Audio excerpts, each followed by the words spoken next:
Bienvenue à la presqu'île d'Assini Mafia, l'une des plus belles de la Côte d'Ivoire. Ce paradis sur terre qui abrite des complexes hôteliers de haut standing, ainsi que des villages est menacé depuis plusieurs années par l'érosion.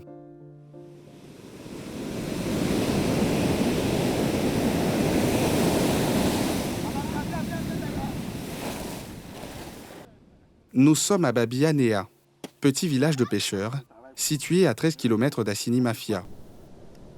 Des vagues de plus en plus fortes et fréquentes menacent les 1000 habitants de ce village. Plusieurs maisons ont été englouties par la mer. Il y avait une maison juste derrière le poteau. Il y avait une maison là-bas, et là, il y avait un maquis ici. Actuellement, ce n'est plus là, à cause de la mer. La mer a tout bouffé. Et là où vous voyez, il y avait construction ici. Il faut seulement que le chaînage et puis mettre la tortue. La mer est venue tout d'un coup, a tout bouffé. Voici le reste qui est là. Voici le reste. Côté mosquée là, en moins de quelques temps, il devait faire tomber ça, mais à cause de la solidarité des gens, on a mis des sacs dans le sac. On a mis là pour juste bloquer un peu. Donc c'est ce qui a fait que la mosquée n'a pas pu tomber. Des habitants qui assistent de façon résignée à l'engloutissement des habitations ont trouvé leur propre solution. Vous voyez bien ici, là, vous voyez, il y a des sacs qui sont là. Cette maison, normalement, ça devait partir par la mer. Mais à cause de l'effort du sac, de là jusqu'à ici, la mer est arrivée à ici. On est à la limite de la mer. On est à la limite de la mer. Mais à cause de l'effort de la population, plus de 2 000 à 3 000 sacs remplis par sable dans tout ici pour pouvoir bloquer la mer, ne pas détruire cette maison. Cette famille qui habite à quelques mètres de la mer se prépare déjà à quitter les lieux.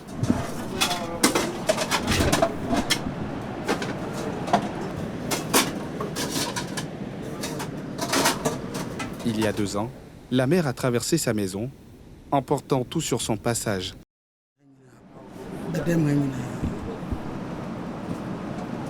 Elle dit quand la mer vient, ça passe tout ici, ça passe tout ici.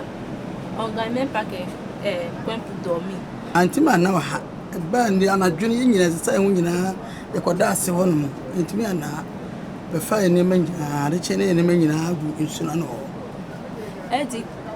dernière fois que la mer vient là, elle et puis ses enfants, ils ont ramassé leurs bagages au bord de la lagune. Ils sont partis dormir là-bas. À chaque saison pluvieuse, elle a le sommeil troublé. L'inquiétude se lit sur son visage. Elle dit elle a peur. Quand ça commence, quand elle a peur. Est-ce qu'elle a une solution pour quitter la maison ou est-ce qu'elle a des moyens pour quitter ici? Qu'est-ce qu'elle veut faire? Ma, elle va ne pas derrière, c'est pas des filles. Elle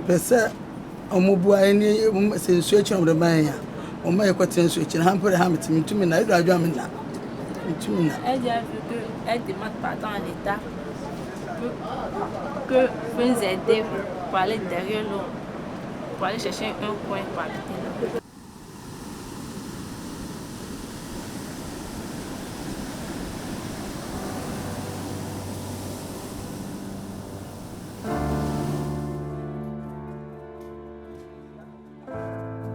Le stress est la chose la mieux partagée dans ce village. Sur ces images, Jean nous montre les efforts fournis il y a 2 ans pour protéger sa maison.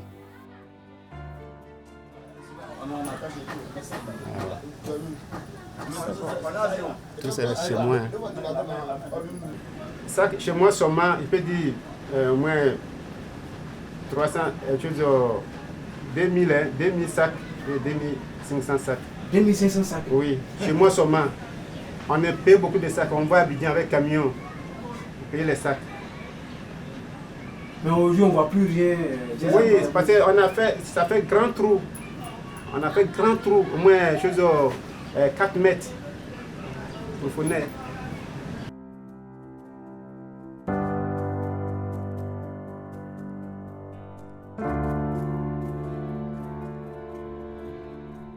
Ces sacs sont utilisés comme mesure de protection contre des vagues de plus en plus survoltées.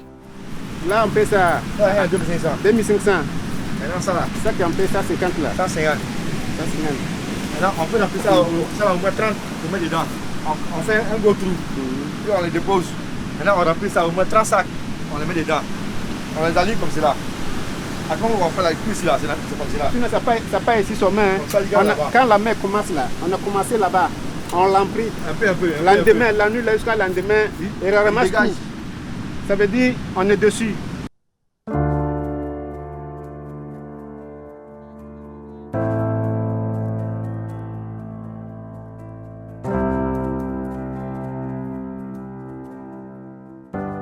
L'homme a dépensé plusieurs centaines de milles pour sauver sa maison. À bout de souffle et conscient que cette technique ne peut freiner l'avancée de la mer, il se résigne à subir les assauts des vagues. Cette année, si ça vient encore là, il a laissé ça casser toute maison.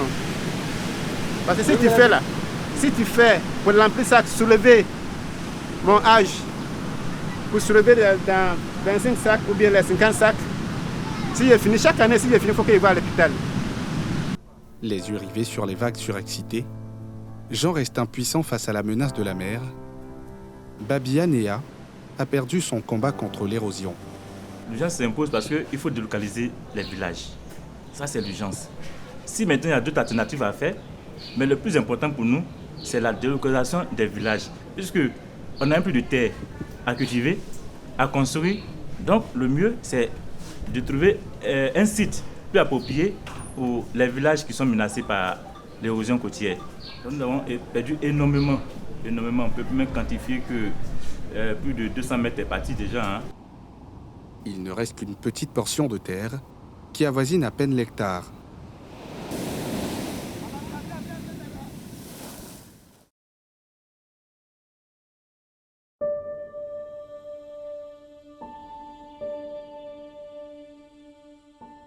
Chaque année, les côtes ivoiriennes reculent d'1 mètre selon les spécialistes. Le phénomène est bien visible à Mandjan, cet autre village de la presqu'île. J'étais plus jeune. On jouait les 3 villages là, on jouait des tournois. C'était plein de sable. Aujourd'hui, on n'a pas de terrain, on ne sait même pas qu'est-ce qu'il faut faire. Et quand tu viens comme ça là, demain matin vous allez voir que c'est arrivé ici. Et ça, c'est jusqu'à vers fin août. S'il n'y a pas eu de dégâts, Dieu merci. Ici, les vagues sont de plus en plus agitées. Chaque marée haute emporte un peu de la falaise sablonneuse, menaçant ainsi les pirogues accostées au bord de la mer. Ouais, où sont venues les pirogues là? À 3 mètres, les pirogues sont dans les maisons. Les pirogues étaient très loin. Aujourd'hui, la mer les pousse un peu. Parce que la mer avance 1 mètre par an. 1 mètre par an, scientifiquement. Donc en 10 ans, la mer avance 10 mètres. Multiplié par depuis que j'étais petit.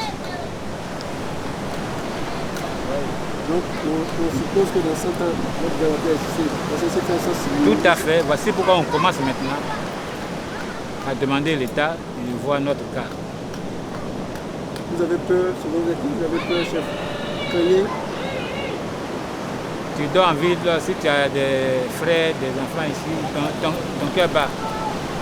Surtout dans cette saison-là, jusqu'en août, là c'est grave. Mandjan n'est pas au bout de sa peine. Le village manque aussi d'adduction d'eau. L'eau des puits n'est pas buvable. Le puits qui nourrit un village. Son eau est tellement salée, tu prends son eau, tu prépares, tu n'as plus besoin de mettre du sel. Ses efforts, auprès des autorités administratives pour sauver son village de ce calvaire, ont été vains. Donc, ça fait partie des problèmes que vous vivez. Des problèmes que nous vivons ici. Mais qu'est-ce qui a été fait dans ce sens pour vous aider à avoir l'eau potable? On n'a pas l'eau potable. L'eau potable, ils sont venus déposer seulement que le compteur derrière l'eau là-bas. On ne peut pas utiliser. Mettre des tuyaux dans l'eau pour faire venir ici. Et puis les villageois vont comment je peux dire ça? Ravitailler. Ils ne sont pas prêts. Tu n'es pas prêt. Et C'est la mairie. la mairie. On avait parlé de ça avec la bâche et puis mais jusqu'à présent, rien n'est fait.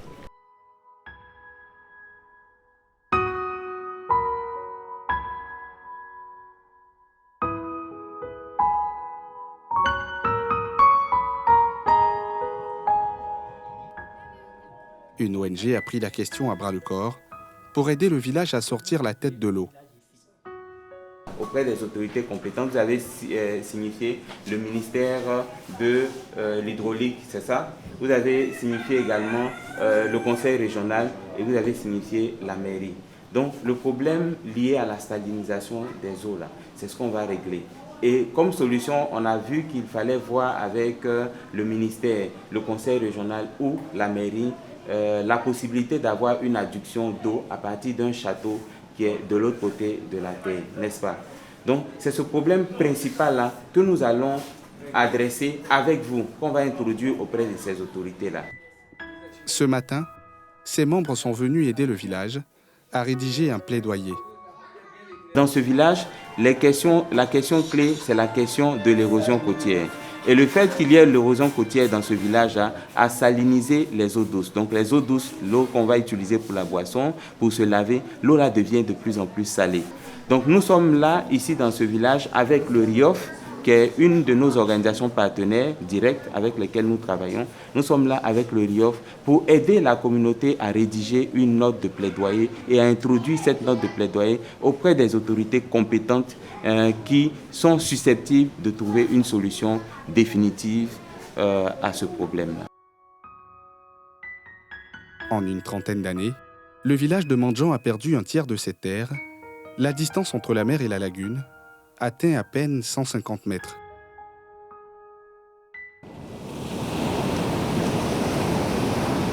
D'année en année, le phénomène de l'érosion gagne du terrain sur toute la côte de la presqu'île. À Ebotiam, les habitants vivent dans l'inquiétude pendant les mois de juillet et d'août. C'est ici que la mer passe dans le mois de juillet et août. Donc à l'époque, on avait des maisons ici. La mer, en 89, elle a tout détruit ici. Donc depuis ce temps, l'eau passe là, de temps en temps. Jusqu'à dans la maison des gens, ici. Il y a 4 ans, la mer s'est déversée dans la lagune en traversant tout le village.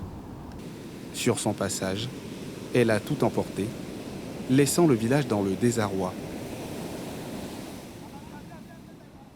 Mais quand ça passe, est-ce que ça inonde la maison? Bon, ça rentre dans d'autres maisons qui sont un peu plus bas comme ça. Tu vois, les cabanes comme ça, ici, là, ça rentre dans les maisons des gens. Ça vient jusqu'à dans la cour ici. Ça rentre là.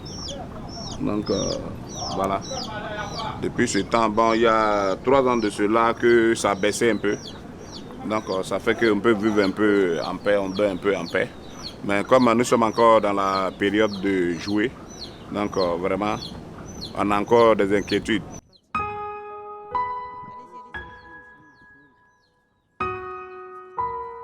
Coincé entre la lagune et la mer, le village est menacé des deux côtés. Donc, ce qui fait que quand la mer vient, il y a l'eau aussi de la forêt aussi qui vient. Ça fait que l'eau aussi monte jusqu'à un certain niveau.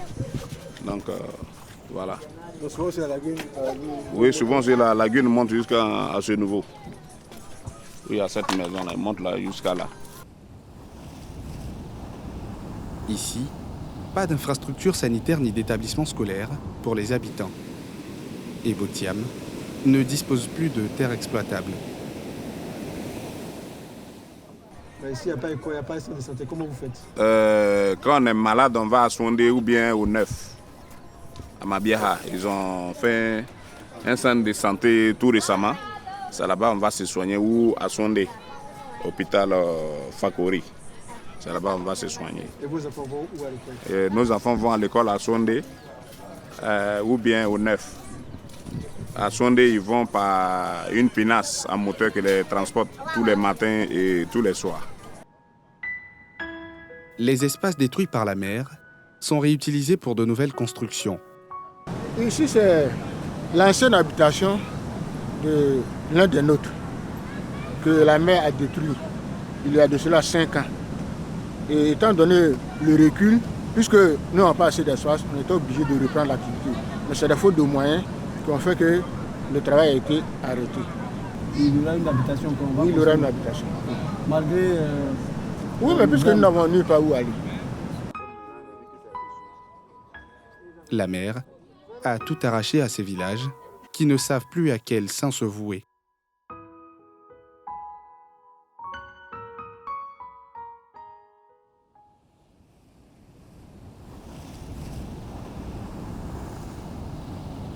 La pêche, l'activité principale des villageois, est frappée de plein fouet par le changement climatique. La lagune, la mer nourricière en poissons d'eau douce, a perdu son charme.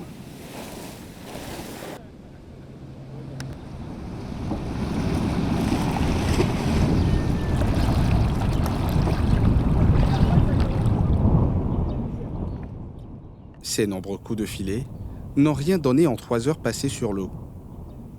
Dans sa pirogue, seulement une poignée de poissons.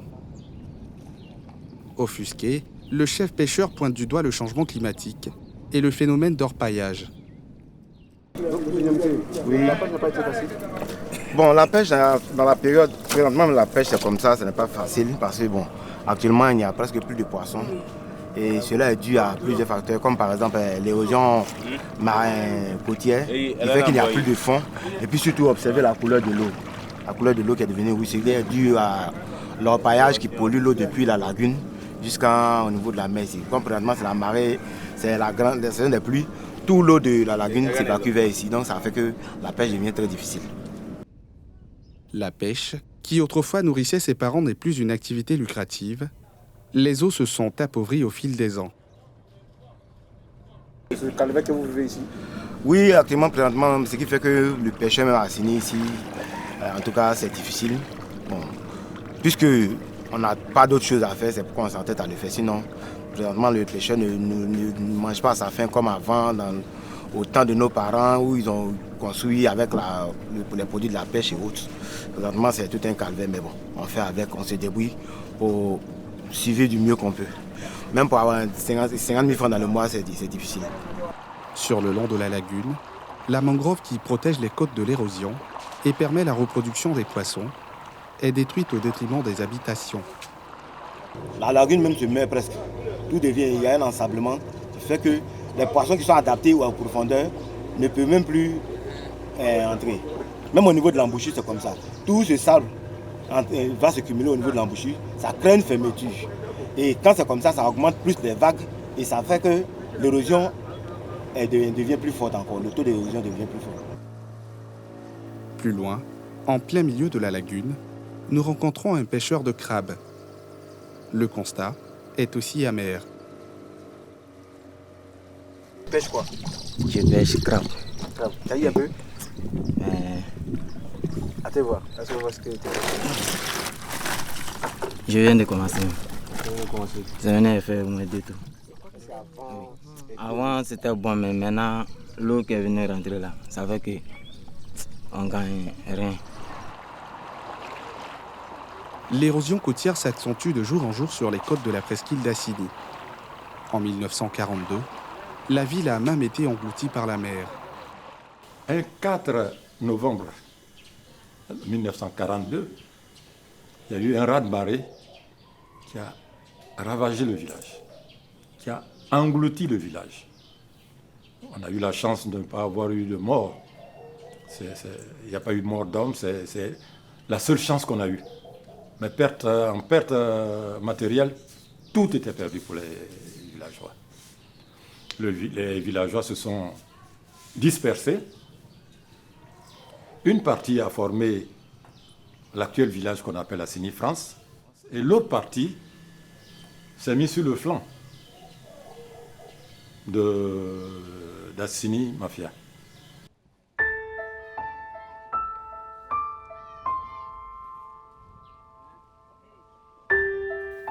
Cette histoire sombre d'Assini est pourtant méconnue du grand public ivoirien. Sur ces images, accrochées dans le musée de la ville, on aperçoit le niveau des dégâts. Est-ce qu'à cette époque-là, il y avait beaucoup de personnes ici à Assini? Oui. Oui, il y avait beaucoup de personnes. Il y avait beaucoup d'habitants, plus de 5000 habitants. Tout le monde était englouti? Oui. Mais cette histoire, pourquoi est-ce qu'on n'a pas?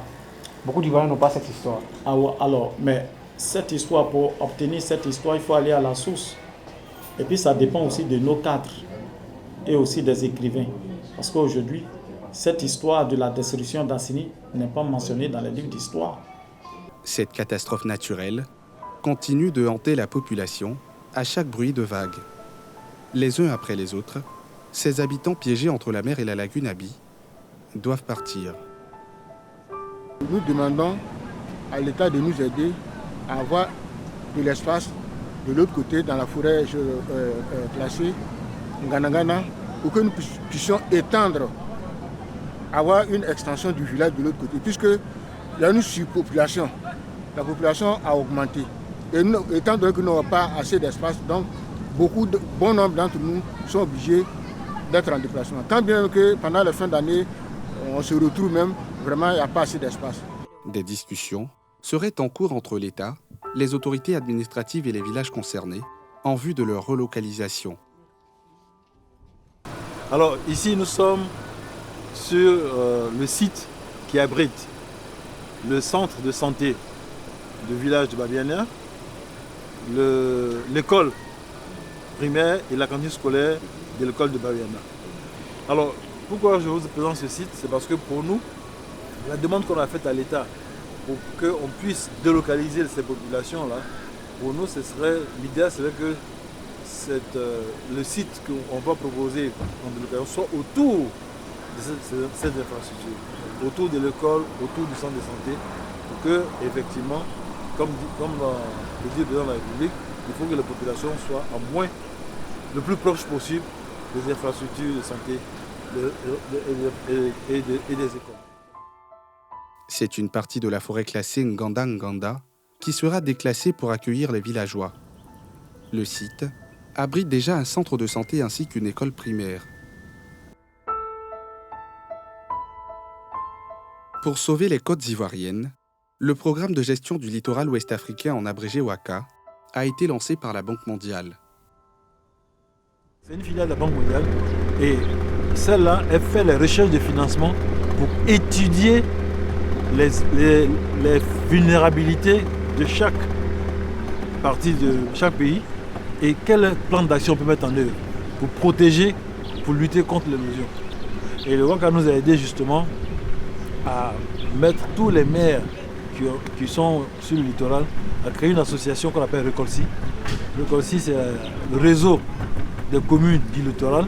Ces actions, justement, ce sera de soutenir le WACA pour rechercher des financements, pour faire les études.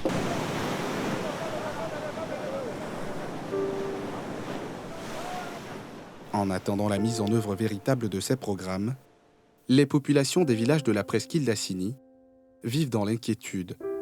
D'ici quelques années, si rien n'est fait, ces villages ne seront qu'un vieux souvenir.